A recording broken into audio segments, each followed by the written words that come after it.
Welcome to All Things Psychology. Today I will be speaking with my guest about the family.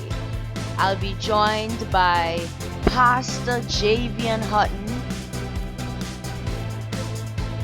and I'll also be joined by Pastor Leighton Hynes. Watch till the end as we speak about the family here in our society. Remember, like, subscribe, and share. Don't forget to leave a comment. In the Jamaican society, we see where women get maternity leave, but men hardly get paternity leave. How does that affect men and their relationship with their girlfriends or their wives after they've had children? How does it affect the men's relationship with their children? How does it impact the children themselves when the father is not allowed by society to be there at one of the most crucial points in development? This is a very interesting subject that as of late we have been exploring and thinking of. In this side of the world.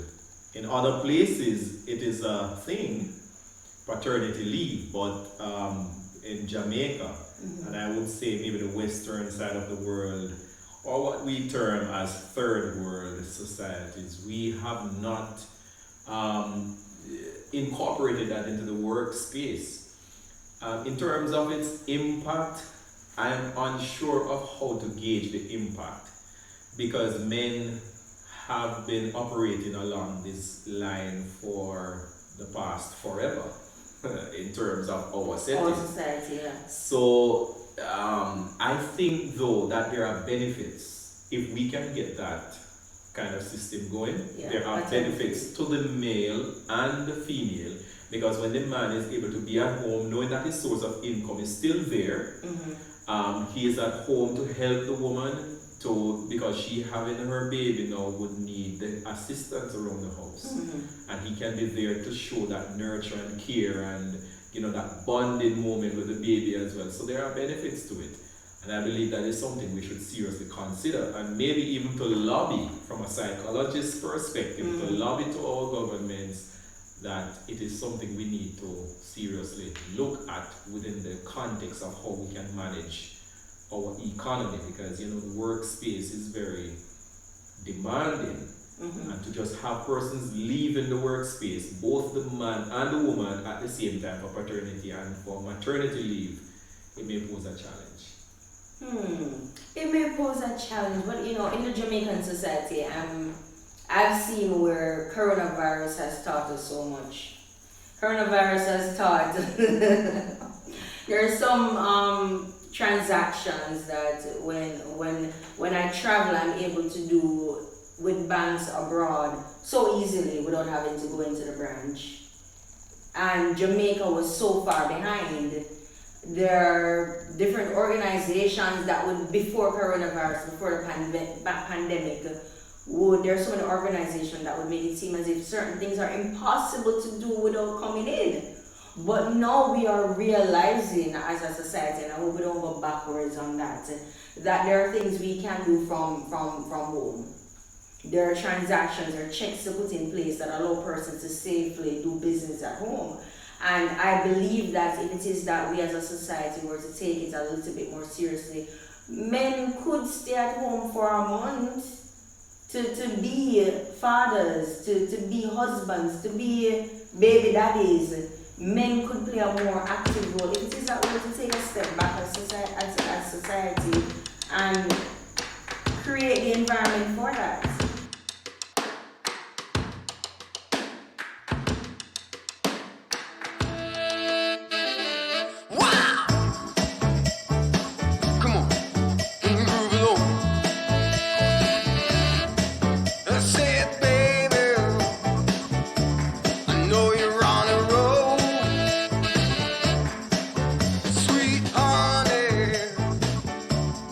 Take it real soon. You know we got what you need, baby.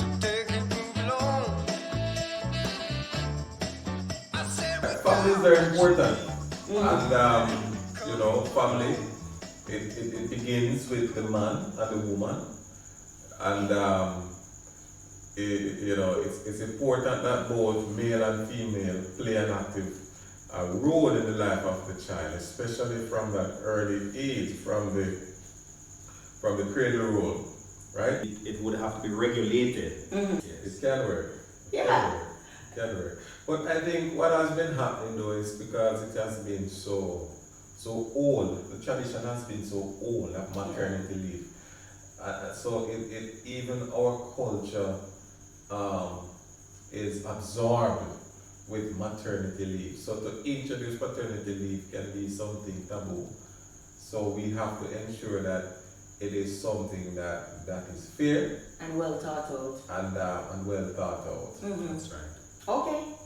It sounds as if the men believe that paternity leave is okay, but they have certain drawbacks Questions as to how and questions. And the question is, could it be that men have gotten used to being breadwinners? Could it be that our men have gotten used to being on their feet, working, always on the go? That our men have not come to terms with relaxing, sitting back, and enjoying family life? Is there too much burden placed on men within our families? Is there too much burden placed on men within the Jamaican society? That's something to definitely look at. Now, man and woman relations, family. There's this big thing about don't lock shop. Do you subscribe to that? That's an interesting question. You want to go first?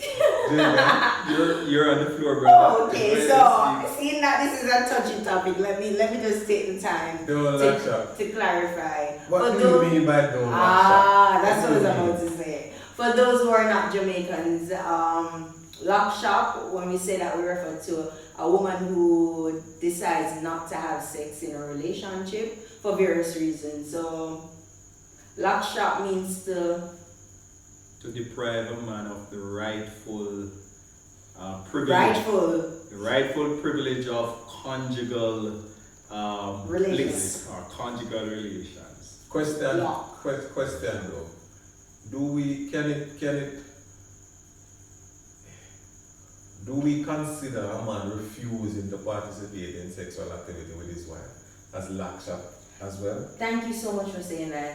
Thank you so much for being fair. Because my question is always, is sex for men? Is sex for men? Respond in the comments. Is sex for men, or do women need sex just as much as men? Or let's not say just as much. Do women need sex too? Tell me. Because the question is, locking shop, it's looked at as a malicing act against a man. But is it also something that is harmful to self? Yeah. Is sex necessary in a relationship for both men and women? Yes. When you look at the psychology of sex or conjugal relationship, once persons are in a relationship, man and woman in a marital relationship, when you look at it from the perspective, sex is the highest form of pleasure. It's the highest form of pleasure. And it is not fair to deny one's right to that form of pleasure. It is not fair. And so, in your sexual relations, we have to be fair to each other. I've heard somebody say that you must have sex 3 times. When the woman wants it, you must have sex. When the man wants it, you must have sex. And you should have sex when both of you want it. Oh. So the lock shop concept kills relationship.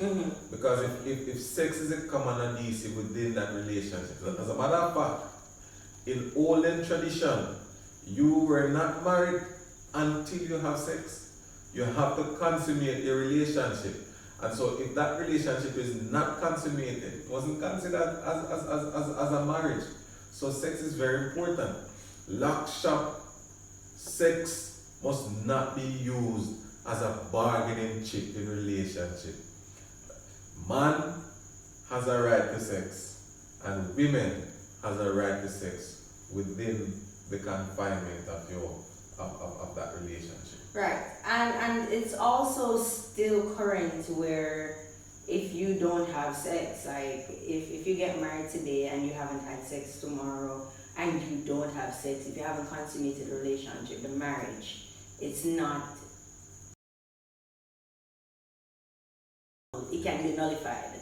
So I guess there is some importance of sex in marriage, and you used a really good word. You said it's an adhesive. You know, no puns intended, but I definitely see that where sex is an adhesive. What do you say as budding therapists, as students of psychology? What do you say, and as pastors, to persons who are having relationships and they're having issues with sex? They're having issues, with both parties wanting to have sex with each other, but they want to continue the relationship. The man lock shop, the woman lock shop. What do you say to that couple? On the subject of locking shop, I'm going to take a biblical perspective to it. Paul says that except for the sake of fasting and prayer. And of course, I would add menstrual cycle and any other emergency that would prevent the sexual act, that you should not deprive each other. That's a biblical principle. And if you do so, Paul says that you give space to the devil to tempt your partner.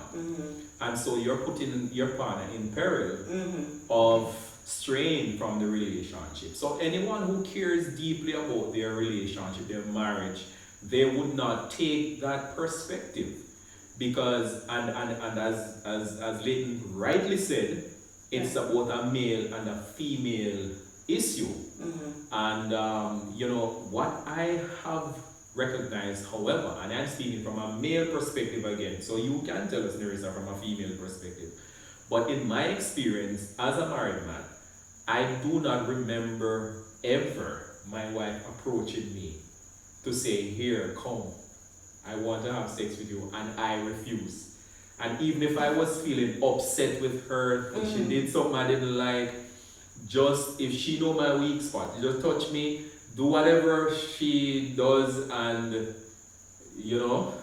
like Samson on the lap of Delilah.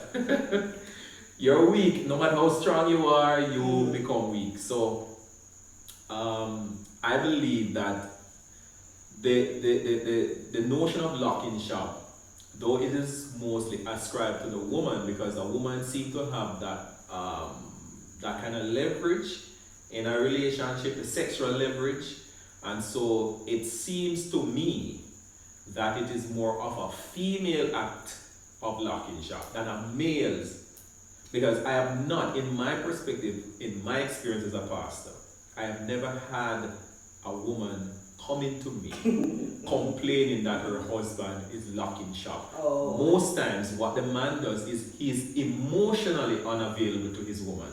So the nurture and the care and the lovey-dovey kind of thing, she'll complain about that he's not being tender and kind and sweet words and dates and all the mushy kind of thing that would prepare the woman for sex.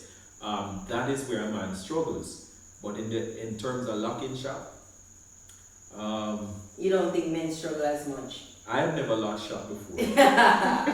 Alright, so in the comment section, I want you to tell me if you've ever heard of a man locking shop. And I want to take another perspective on closing shop. Like Javian just mentioned, you spoke of men not showing affection in relationships. It's a form of locking shop. And it is. So perhaps we need to have a different dynamic or a different explanation of locking shop as it relates to men and women, because men complain of locking shop, and I've spoken to persons who have had issues, persons in relationships who have issues with the woman locking shop.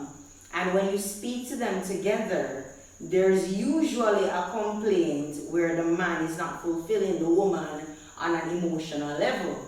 And that in turn impacts somebody locking shop. So is it possible that men need to be educated on how to handle their emotions and how to nurture a woman?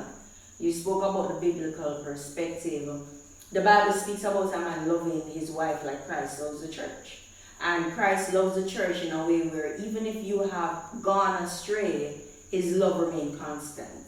Even though you have done things that he doesn't like, there's still a love, a nurture. You know that God has not removed himself from you, his love from you. Mm-hmm. Is it possible that men need to learn that? Very much possible, and all of us as men are on a learning curve, some tighter than others. Our culture has not exposed us to being emotional. I am speaking as a Jamaican man. Mm. We were not brought up with that in-tuned emotional side of us. We, you know, as a young boy, you are told to be tough, you are told True. to not cry, don't be a sissy, you know, and it's almost as though a tough side is what is relevant. And I want to say also that the way we were brought up as to what is appropriate and what is attractive is what we think women want. Oh, So yes. a woman will look at you and say, I don't want that kind of guy. He's too soft, he's too sissy, he's too this, he's too that, because he's too emotional. And I want a man who's strong and who is, you know, one who can stand to the test of time without cracking, without crumbling. And that is the same man who is not going to be very emotional and expressive. All right. You understand? Well, I heard you say something while you were talking. You said that we as men were on a learning curve. Yeah. Yes, I mean that as we develop and as we learn and as we grow, we begin to see what is true versus what is expected. Yeah. Right? There's something I've thought about a few times. And it's whether or not men are further behind on the learning curve, and whether or not the church has a role to play in that. And the reason why I say the church is because I want to speak specifically to, I've heard a lot of preachings about the virtuous woman, or what a woman is expected to do, or a woman is expected to not lock shop, or a woman is supposed to do this. And we have seminars on being wives. We have talks on being wives and how women should bring up them husband, and women should help them husband, and women should pray for their husbands, the praying wife, the nurturing wife, the one that doesn't say anything negative to her husband, the one that doesn't close shop on her husband, the one who's encouraging her husband. There's so much talks about what a woman should do, and there's little talk about what men should do. There's lots of talk about men providing. Yeah, we get that. But in today's society, women have started to become providers. Is it possible that men just providing is not enough, and we need to have more conversations in the church and outside of the church about how men themselves can learn to be what women need? Is it unreasonable to request that men be caught up on the learning curve? Quite an interesting question. When you look at the role women play within the society, if you study the subject very carefully, you'll find out that women are trendsetters within society. A man will spend all of his life trying to impress a woman. And a woman spend most of her life trying to impress her friends and other females. Wow. So you buy a nice handbag and a nice shoes and a nice skirt and a nice dress because you want to stand out among other females. But the man is dressing in the slickest and the nicest suit because he wants to impress a female. And likewise, even in today, there are so many things. If women in Jamaican society today, if you did not accept skin bleaching, no man in Jamaica would bleach. Wow, I've never thought of that before. If you started to point out to the different men, if women were pointed out to different men, say, listen man, you're unattractive, you don't look good, every man would have to pull himself straight and behave properly. So you find out that the man who wants to be a gangster, it is not because he wants to impress his friend, but he wants to get the better females. That's why he spends his life saving to buy a class and to get the nicest car and to do all of these things. Not necessarily because they want to live comfortable, but they expect that the higher their life choices and lifestyle is the better class of female they will attract. Oh. Which leads me back to the question that you have asked. As women, you can dictate to your men what you want and set the trend, and they will follow. Oh. They will follow. But you will have to know, you'll have to understand how men think, because men are simple creatures, and men will not follow you where they can feel comfortable. Where they are not comfortable, they will not follow you, especially if they're going to feel emasculated. You understand? Once you're going to take away a man's masculinity, he is not going to follow you. But he will follow you as long as he's respected, and as long as he's treated fair, and as long as he's allowed to have a say in whatever issue that is at hand. Men will always follow female. Again, it is the woman's responsibility to lead a man into treating her the way she should, while not emasculating him. Women has always been leading. There's a saying that says, the hands that rock the cradle rules the world. Men, when we talk about male and men leading, Right. it's most of the time within the professional world. Most of the time we talk about the men leading. It's not necessarily within the home. Women lead within the home. Oh, okay. Women lead within the home. She decides what color the house should paint in. She decides how the house is going to look. What food to She decides what is going to cook. And if she ever tell you to take out that garbage, you have to take it out, or it's a problem. So women lead. It's just that I don't know if it's because of ego or whatever. I don't know why we refuse to acknowledge that women lead. Women lead. So when you ask the question if men can allow themselves to create that change, it is possible, because women has always been leading. Outside of the home, the man is seen as provider and protector, but inside of the home, the woman is a homemaker and she calls the shots at home.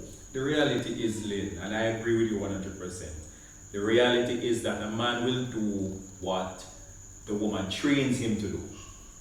And that is why a woman will, and women have done this over the many centuries. A woman will take a man, and her objective is to reform him and to shape him into the type of man she wants him to be. And so men are willing to please their women. They will stop going out with their friends if the woman is not comfortable with him going out with his friends. He will even drop going to play ball and going to play domino and going to hang out on the corner. Even his very mother. Even his mother. So a man is willing, if the woman is giving him all the incentives to do so, he will do it. Okay. And so in that regard, I believe that the change can happen from that perspective. Education, of course, because of the fact that most of the time, and especially in our modern society, the men are less educated than the women. So emotional intelligence is something that men may lack. And so we should not expect a man to do that which he is not equipped to do. And so his woman can invest in him. You know, some men go to school and they leave primary school, and that's they go to hostel after that. And women, he will send his woman on to university. but he is not educated, he's not equipped. And so when the woman is now developed in this professional woman, now he is unable to meet her needs. He's unable to have the kind of conversation she wants him to have with her. Okay. And so, you know, Intriguing. so If you look at it too, if you even come back to the whole aspect of conjugal relationship and sex, and you talk about locking shop, women lead and set the trend in those kind of relationships. Man will express emotions and certain feelings in sex to impress women, right? As a matter of fact, some men are simple creatures. Men are not hard to please.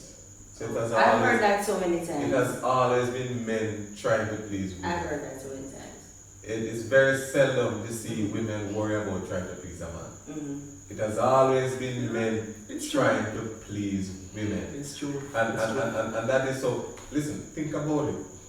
We're all adults here. I know that persons who are adults are watching this thing. In a conjugal relation, as a married man, I can tell you that there are certain parts of our bodies we expect to be pleasure. It's not a lot.